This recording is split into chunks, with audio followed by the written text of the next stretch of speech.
My fiancée cheated with a coworker, lost everything, and years later karma caught up. I rebuilt my life, found love again with her affair partner's ex-wife, and learned that the best revenge is healing. I'm 35M, my wife 33F. Let's call her Hannah, and I have been married for 8 years. We met in college. She was the ambitious, witty marketing major, and I was a quiet engineering student who could barely make eye contact with her. Somehow, she noticed me. Somehow, she fell for me. For the first several years, things were perfect. We weren't rich, but we were happy. We'd stay up late watching Netflix, take spontaneous road trips, dream about buying a house and having kids. We had that it's us against the world feeling. But in the last year, something changed. It wasn't sudden, more like a slow, creeping fog that rolled into every corner of our marriage. It started when Hannah got a promotion. She began working longer hours, traveling to regional marketing summits, staying late for client dinners. At first, I was proud. She'd worked hard to earn that position, and I supported her completely. But as the months went on, the details stopped making sense. She'd say she was going to Chicago, but I'd notice her suitcase packed like she was heading somewhere warm. Or she'd tell me she had a dinner with a client named Tom, but then post a boomerang on her story of clinking glasses with a group of 5 people, none of whom looked like co-workers. When I'd ask, she'd laugh it off. Babe, don't be paranoid. You know how corporate events are, boring dinners and fake smiles. Still, something fell off. She started guarding her phone, sleeping with it under her pillow, taking it to the shower. The intimacy faded, her affection turned mechanical. Every time I tried to reach her emotionally, she'd shut down. I wanted to believe it was stress. I wanted to believe it wasn't that.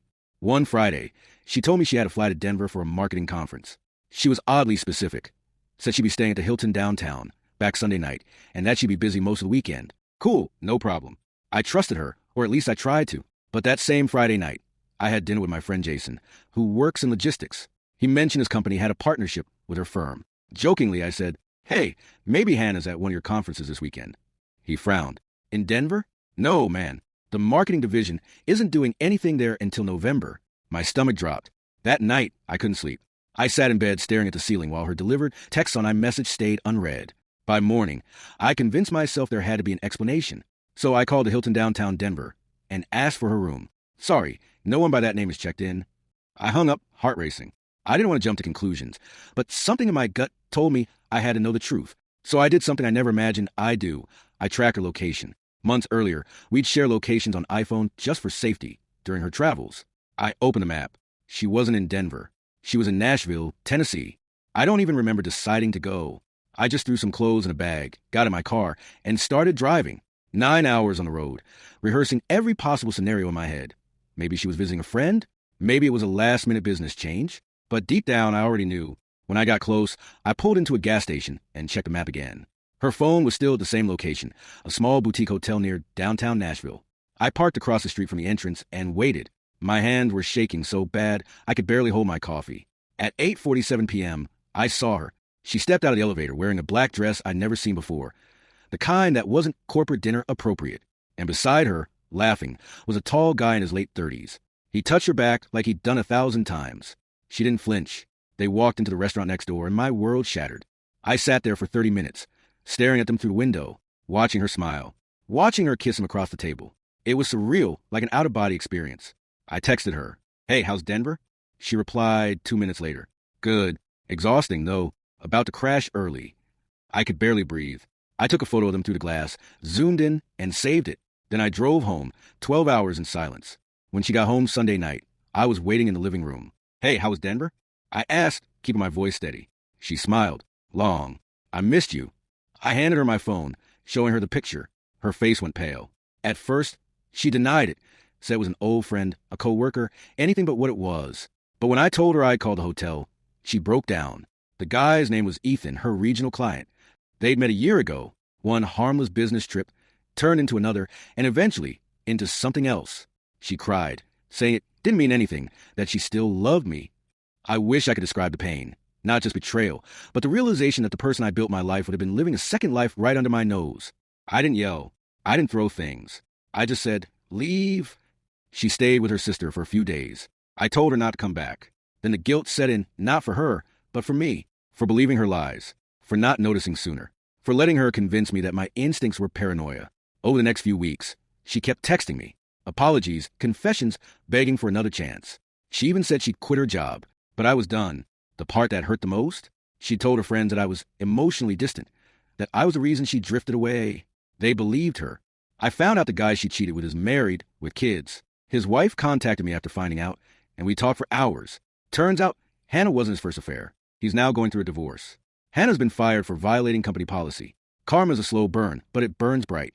And as for me, I'm still here, trying to rebuild. I've started therapy, picked up old hobbies, and weirdly enough, found peace. Because sometimes the worst thing that ever happens to you is also the thing that finally sets you free. After the confrontation, the house felt dead. It wasn't just empty. It was hollow, like all the warmth had been sucked out.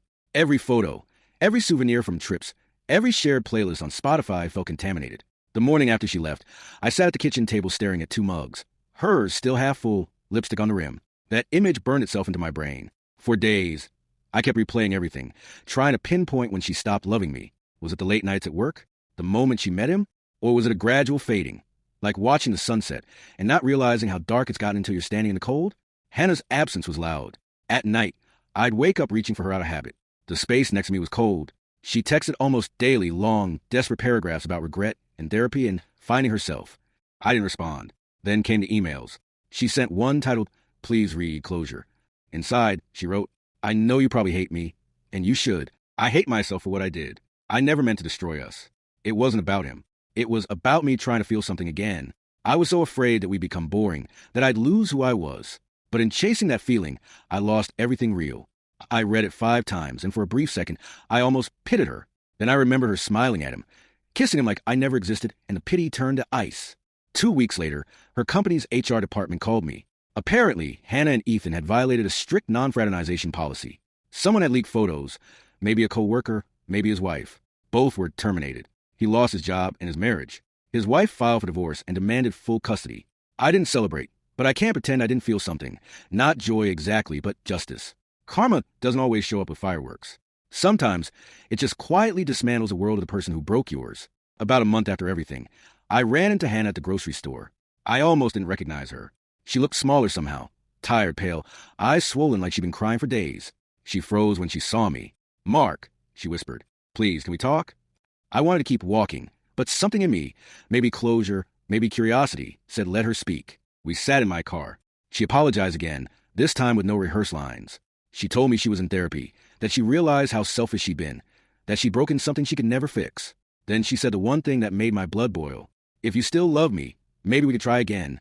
I stared at her for a long time and said, "I did love you. Enough to forgive your flaws, enough to believe your lies. But what you killed wasn't just trust. It was who I was when I was with you." She cried, said she'd never stopped trying to make it right. I told her not to. Then I got out and walked away. The day after that encounter, I got a message request on Facebook from Emily, Ethan's ex-wife. We'd spoken briefly right after everything came out, but she wanted to meet in person this time. She said she needed to close that chapter too. We met at a coffee shop. She was calm, composed, the kind of person who had clearly cried all her tears already. We talked for hours, sharing stories, comparing timelines. Turns out, both of us had been plagued with the same excuses. Work trip, client dinner, flight delay. At one point, she laughed bitterly and said, "It's funny, isn't it? How they thought they were living a movie, and now it's just wreckage." We started meeting every week. It wasn't romantic, not yet, anyway. It was 2 people trying to understand betrayal, trying to heal through shared pain. I threw myself into self-improvement. Therapy, gym, meditation, journaling, all the things I used to roll my eyes at. But damn, they worked. My therapist told me something that stuck. Closure isn't something your ex gives you. It's the peace you create when you stop needing their apology to move on. I started sleeping better. I laughed again. Even music didn't hurt anymore. Meanwhile, Hannah kept sending short texts. "Hope you're okay. Saw your mom. She said hi." I never replied. Eventually, she stopped trying. That's when I knew I'd finally taken my life back. Life moved on. Slowly, but it did. Emily and I stayed in touch. She'd tell me about her kids, her new job, her plans to move closer to her sister. I told her about hiking trips, new project at work, my plans to sell the house. One night, after months of cautious friendship, she asked if I wanted to grab dinner. Not coffee. Dinner. It felt strange, like stepping on thin ice after a long winter. But I said yes. We went to a small Italian restaurant. Conversation flowed easily, naturally. We didn't talk about our exes. For once, it was just us. When we said goodbye, she hugged me longer than usual. I didn't expect the feeling that followed. Warmth. Hope. For the first time in a year, I realized my story wasn't over. A few weeks later, Hannah texted me again. Just one sentence. "I heard you're seeing her." I froze. Word had gotten around. Small town mutual friends. I didn't reply. But an hour later, Another text came. You're replacing me with her? With his wife. That's when I realized, even now, she still thought of everything as a competition, as if love was something to win, not something to give. I blocked her number for good. A month later, I got an anonymous envelope in the mail. No return address. Inside was a printed email, screenshots between Hannah and Ethan from months ago. In them, she told him she was thinking of leaving me for good, that she wanted a fresh start. He responded that he'd never leave his family, and that she needed to accept what they had.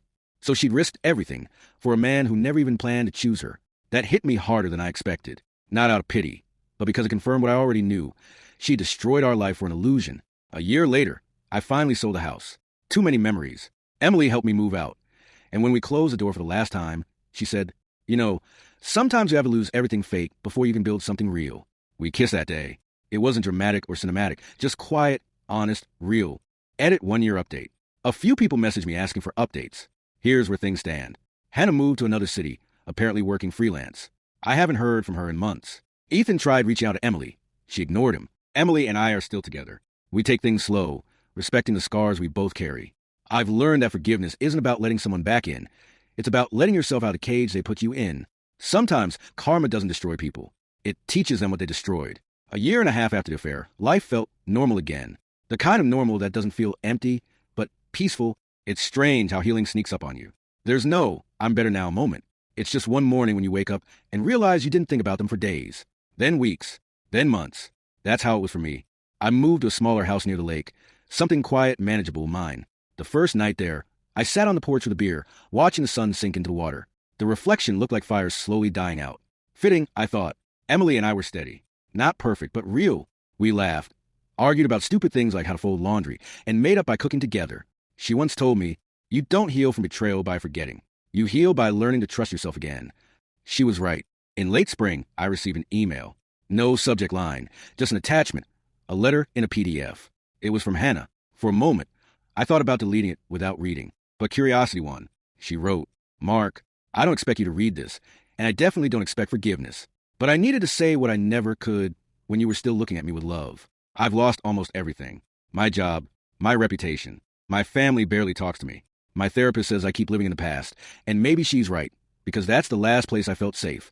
I know I caused you pain I can't ever undo. I've spent the last year trying to understand why I did it. The truth is ugly. I wanted excitement. I wanted attention. I thought love was about being desired, not being known. You gave me peace, and I mistook it for boredom. I heard about you and Emily. I'm glad you found someone good. I don't hate her. I envy her, because she's standing where I should have been. Please don't respond. I just needed you to know I'm sorry. Truly, I read it once. Then again, it didn't hurt like I thought it would. It just closed the book. I didn't reply, not out of anger, but because for the first time, I didn't need to. About 2 months later, I ran into an old mutual friend, Jason, who used to work with Hannah and Ethan. We caught up over drinks, and eventually her name came up. Jason said, you probably don't care, but she and Ethan tried again. Didn't last. He cheated on her this time. Left her for someone else. I didn't even smile. I just felt this quiet sense of balance in the universe. What goes around doesn't always come back in the way you expect. Sometimes, it just mirrors the pain you gave others. Fast forward another year. Emily and I were hiking upstate, our favorite trail. It was the same path where she once told me, you can rebuild after anything. Halfway up, at a clearing overlooking the valley, I stopped and turned to her. I didn't give a speech. Didn't make a big show of it. I just said, you found me when I was broken. You never tried to fix me. You just walked with me until I healed. I can't imagine walking anywhere without you. She laughed through tears. Then I got down on one knee. Her yes wasn't dramatic. It was calm, certain, warm. Like the first day of spring after long winter. A few weeks after our engagement, I saw Hannah again. I was at a charity event with my company. She was there alone. Thinner, quieter, like a shadow of the woman I once knew. She noticed me and froze. I nodded politely. She gave a small, sad smile. Later, she walked up and said, you look happy. I am, I replied. She hesitated. I never thought I'd say this, but you deserve better. I just didn't know what better meant until it was gone. Then she turned and walked away. That was the last time I ever saw her. We got married by the lake, small ceremony, close friends and family. Emily's kids from her first marriage walked her down the aisle. When I saw her in that dress, smiling at me like I was the only man in the world, I felt something I hadn't in years, peace. During the vows, I said, I thought betrayal was the end of my story, but it was just the beginning of learning what love really is. People cried, even me. It's been 5 years since everything happened. We still live by the lake. I built a small dock where we fish on weekends. Sometimes when the sun sets, I remember the old house, the ghosts, the pain, and realize it all led here. I've stopped asking why it happened. Now I just thank life for letting me survive it. Emily often says, you can't control who hurts you, but you can control who gets to stay after pain. And she stayed. If anyone out there is going through betrayal, if you're sitting in your car, shaking, crying, wondering how someone you trusted could destroy you, listen to me. You will survive it. You'll wake up one day and the tears will dry. The memories will fade. You'll stop checking your phone, stop replaying every what if, and one day, you'll meet someone who doesn't make you question your worth. They'll hold you without guilt. They'll look at your scars and see strength, not baggage. When that day comes, you'll understand karma isn't about revenge. It's about release.